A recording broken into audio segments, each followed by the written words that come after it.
Vamos a terminar por fin el curso con los aspectos jurídicos que afectan el comercio electrónico a nuestra tienda online.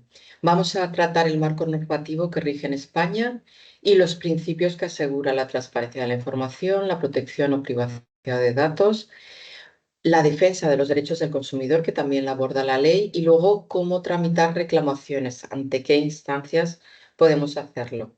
Lo primero que tenemos que saber también como consumidores es que hay dos áreas de seguridad jurídica muy diferentes. Uno lo constituiría España y el resto de países de la Unión Europea o el mercado único digital. Y el segundo nivel de seguridad serían países que desconocemos su legislación comercial o de privacidad de datos. Y dentro de esta segunda área, pues pueden estar países como Estados Unidos o Canadá. España y la Unión Europea tienen una armonía jurídica y el nivel de seguridad frente a prácticas abusivas de los comerciantes es muy alto.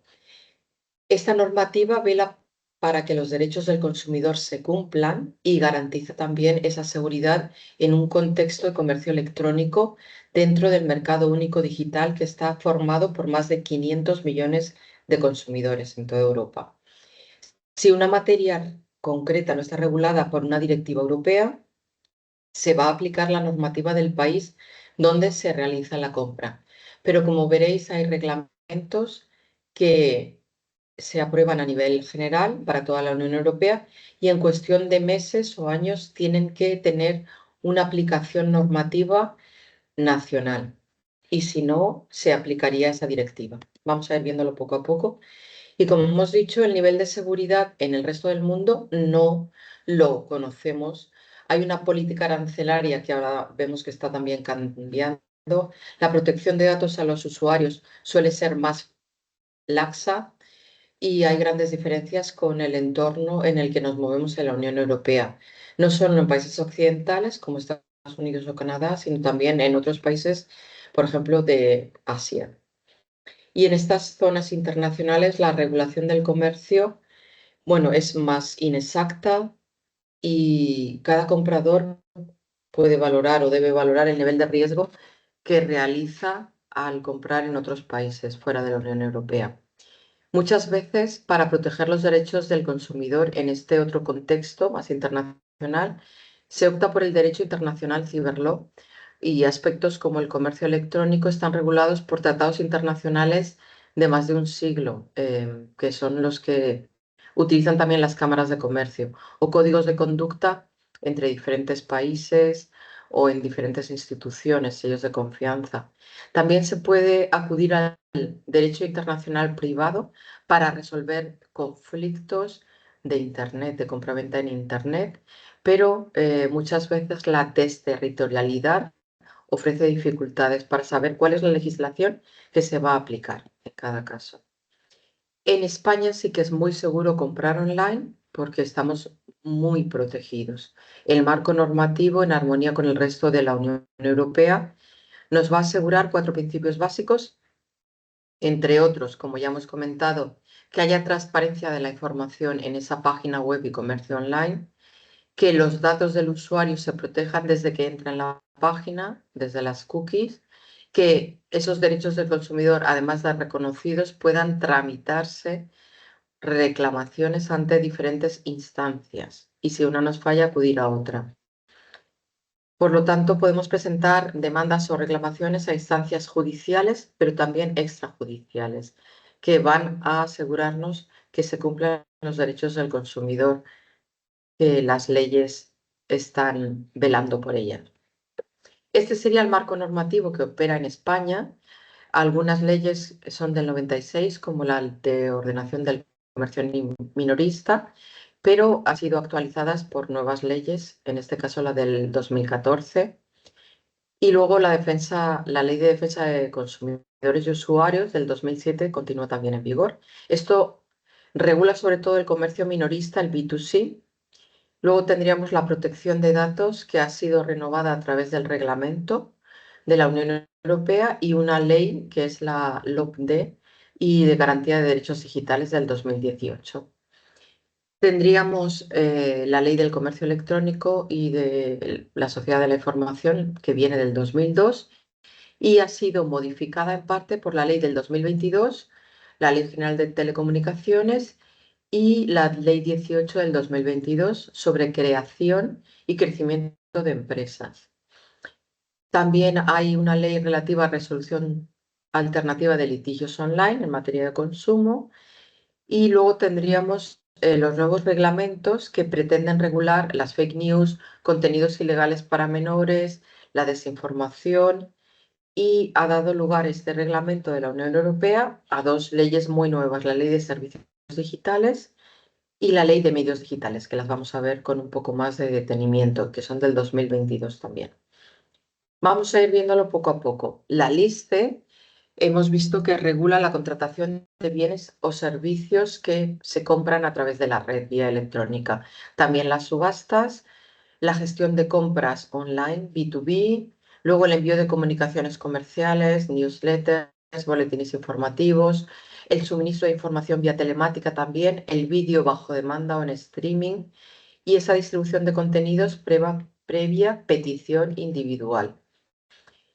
Por lo tanto, la lista del 2002 continúa vigente y obliga a las empresas a ser transparentes en la red. ¿Qué significa esto? Pues que las empresas tienen que estar identificadas con su sede fiscal, con su CIF y con el número de registro mercantil.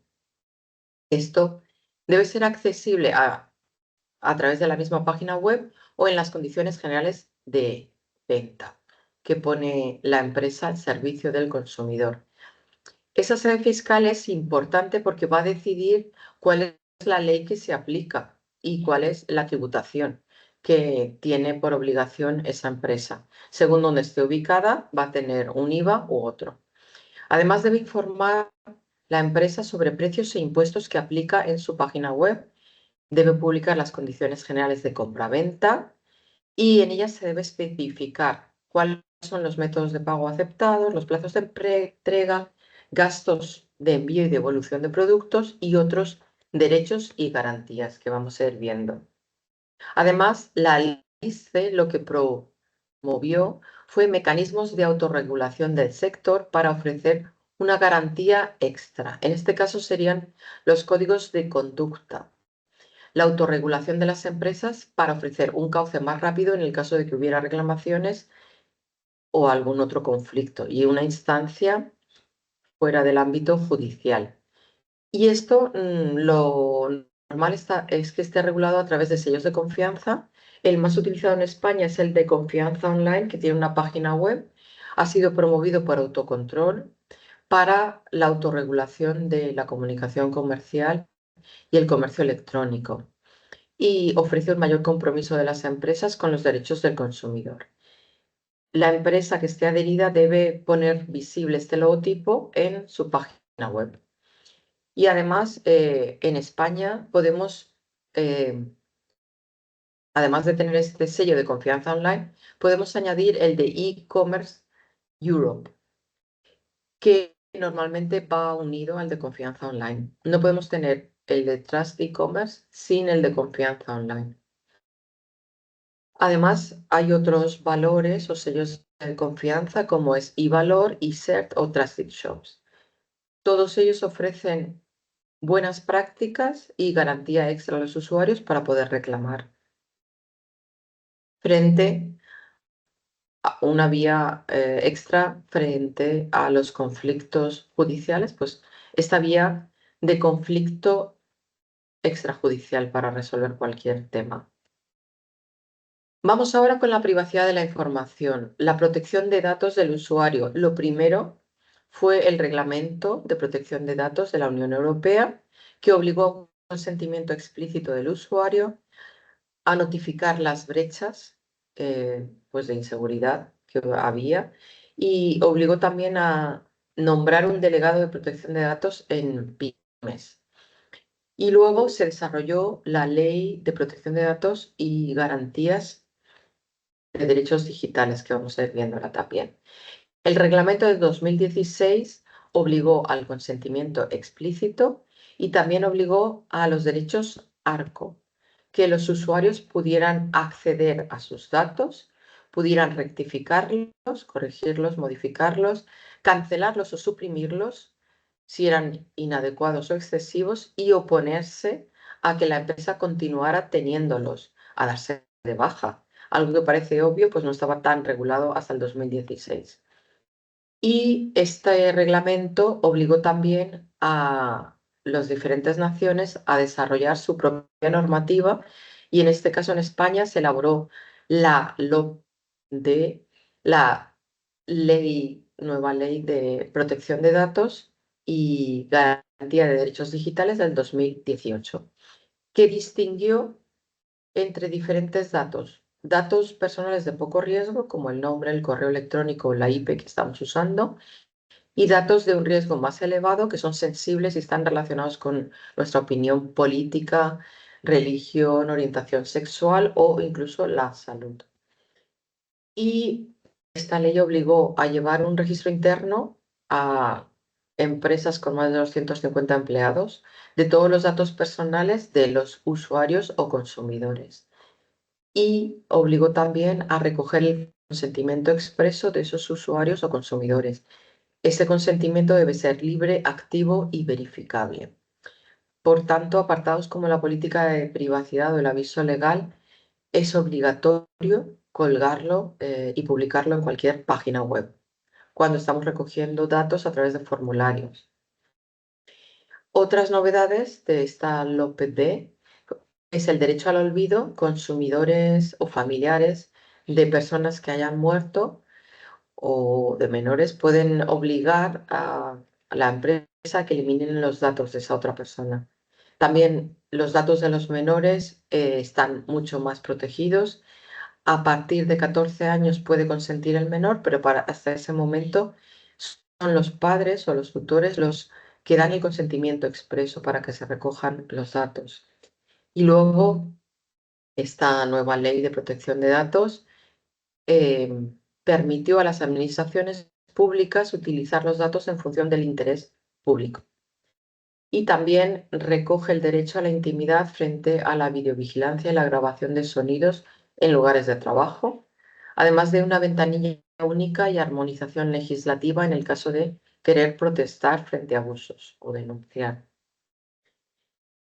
Además, se han elaborado nuevos reglamentos, como el del 2022, el de servicios digitales, para garantizar mercados digitales más justos y abiertos. Sobre todo preocupa los contenidos, la desinformación y los algoritmos de recomendación. Esta ley, la ley de servicios digitales, lo que va a regular es las plataformas de gran tamaño, marketplaces, redes sociales, para ofrecer una mayor protección a los usuarios y sobre todo a los menores, para garantizar la seguridad de niños y jóvenes. Con esto se pretende respetar el principio de interés superior del menor, el derecho a protegerle, aunque continúa vigente la libertad de expresión y el derecho a no sufrir discriminación. Vamos a ver cuáles son las novedades que ofrece esta ley de servicios digitales. El control parental. Veis que estamos viendo muchas noticias que obligan a las empresas a ajustar ese control parental, a supervisar qué están publicando los menores o a limitar el acceso. De hecho, todos los perfiles de menores de 14 son privados. Está obligando también a muchas plataformas a verificar la edad, a pedir el DNI, no solo que rellenen el formulario y que nos contentemos con la edad que ponen. También está prohibida en estas plataformas la publicidad personalizada a menores de edad y hay herramientas muy rápidas para que los jóvenes puedan presentar quejas o denunciar abusos en estas redes. Está afectando esta ley a plataformas, como hemos dicho, de gran tamaño, marketplaces, Amazon, Booking, Google Play, Zalando, redes sociales también, pero también a motores de búsqueda como Bing o Google. Y después estarían las cookies, que son los archivos de texto que se almacenan en el navegador, a veces cuando estamos consultando con el buscador o al navegar en la web. Aquí la ley dice que tienen que informar al usuario del tipo de cookie que cada página web o plataforma está recogiendo y con qué fines se están utilizando. Requiere el consentimiento explícito del usuario, aunque muchas veces cuando aceptamos no nos estamos fijando en lo que estamos aceptando, ¿no? Tenemos que distinguir entre las cookies propias que puede recoger un e-commerce o las cookies de terceros, que son las que vende a otra organización como Google Analytics para generar informes. Pues normalmente son perfiles generales donde se comparten datos geográficos o demográficos como la edad, sexo o dónde viven.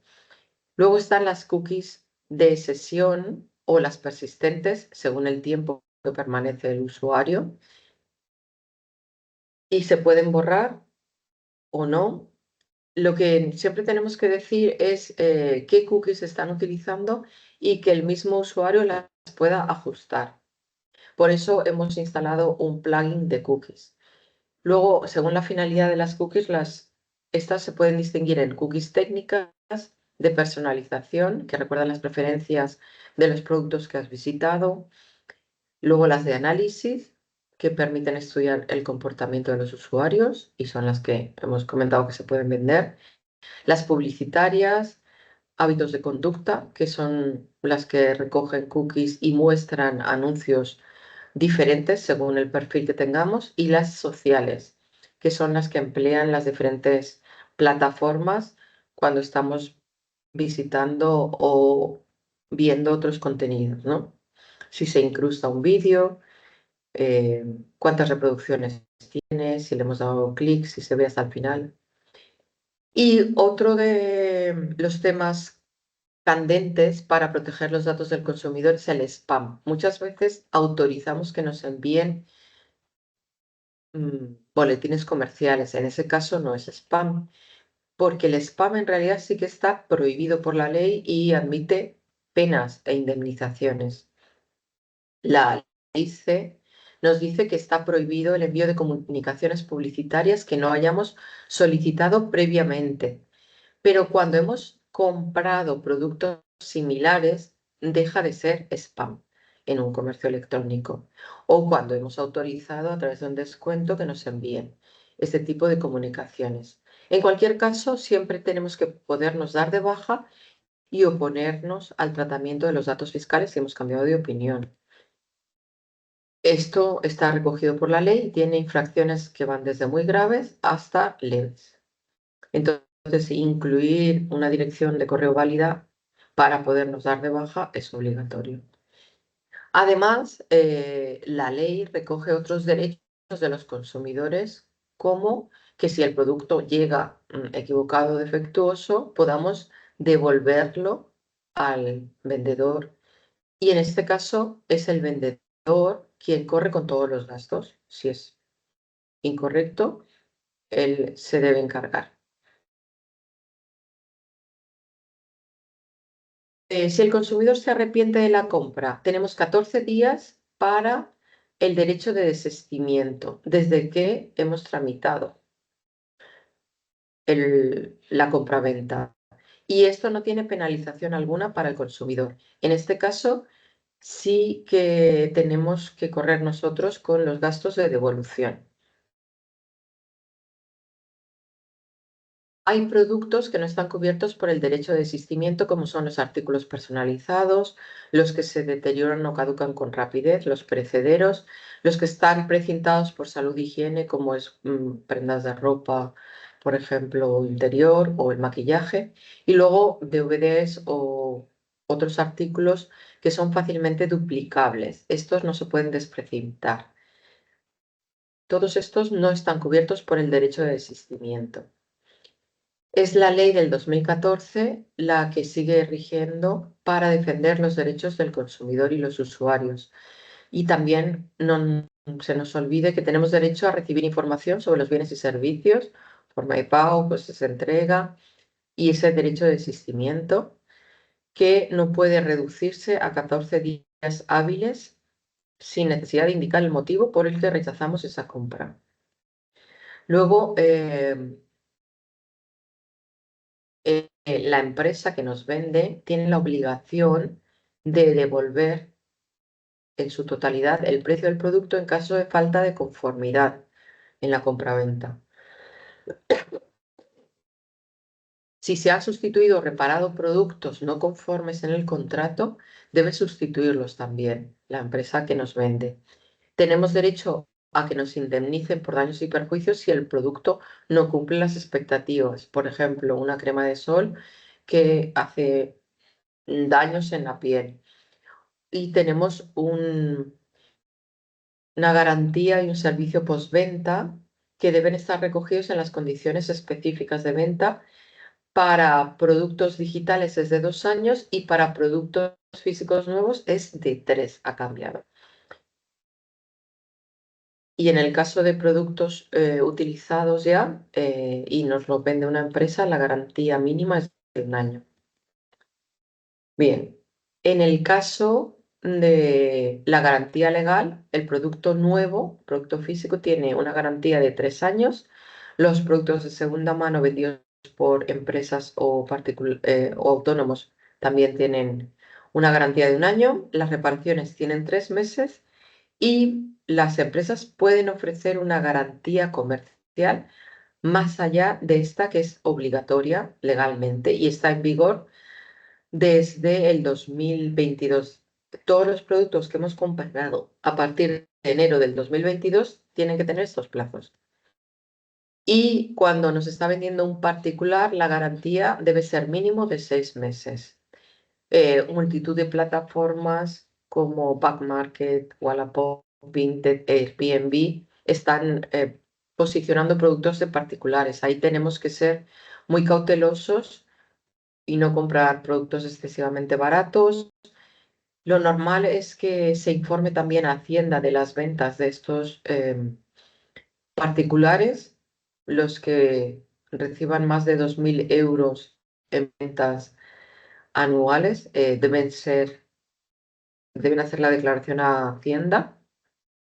Y luego que sepamos también que las plataformas contraen un compromiso también y han añadido una seguridad extra, han contratado un seguro extra para ofrecer una garantía adicional a los usuarios que compran en ellas. ¿Dónde acudir si queremos reclamar? Lo primero, al servicio postventa de la empresa, ponernos en contacto con ellos. Hay una hoja que todos los negocios tienen que tener a la disposición de 3 copias que se debe rellenar. Y si no nos hicieran caso en la empresa, luego tendríamos otras instancias como la administración y el servicio arbitral, vamos a ir viéndolos poco a poco. Cuando el cliente no queda conforme, muchas veces lo vemos como una crítica, pero también lo podemos ver como una oportunidad para que la empresa mejore su servicio y fidelice al cliente. Porque si este es escuchado y atendido con amabilidad, puede conseguir fidelizarle.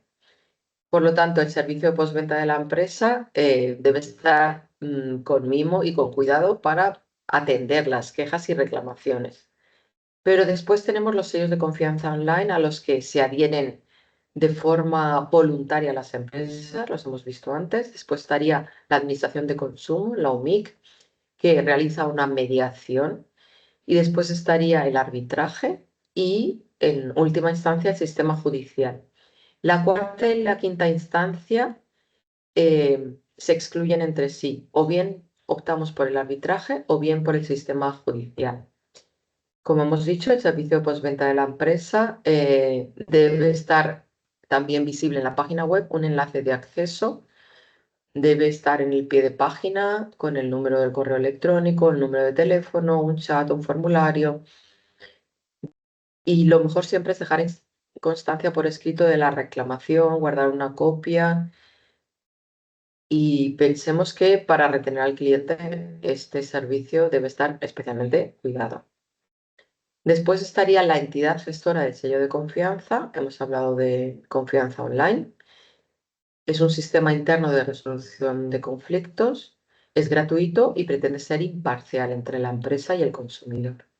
Si la respuesta no es de nuestra confianza o no es satisfactoria, podemos seguir interponiendo reclamaciones, en este caso ante la OMIC o la administración, la Oficina Municipal de Información al Consumidor, la más cercana que tengamos de nuestro establecimiento. Y aquí hay un modelo donde podemos cursar nuestra denuncia, conviene siempre también guardarnos una copia, y a partir de la recepción de esta denuncia, la Administración va a iniciar la mediación entre la empresa y el consumidor. ¿Que no nos satisface? Pues podemos ir al arbitraje. También es un procedimiento voluntario, gratuito y rápido. Se debe resolver en 6 meses máximo. En este caso hay un tribunal integrado por 3 árbitros que garantizan una solución imparcial y objetiva. Toman una decisión llamada laudo, que es vinculante para ambas partes. Es lo propio del arbitraje. Y si se opta por esta vía, se suprime la vía judicial, porque el laudo tiene la misma eficacia que una sentencia judicial. Pero si en lugar del sistema de arbitraje, después de la mediación ante la OMIC, se opta por ir a tribunales, pensemos que este servicio ya no es gratuito, es mucho más largo y los tribunales permiten interponer demandas o reclamaciones en el caso de daños y perjuicios por la vía civil o incluso por la vía penal. Hay que sopesar las costas porque el que pierde el juicio es el que tiene que cargar con los costes. Es un proceso de larga duración y a veces incierto su resolución. Y lo que emite el tribunal es la sentencia, que también va a ser vinculante. Este sería un poco el resumen de la vía de las reclamaciones, que conviene conocerla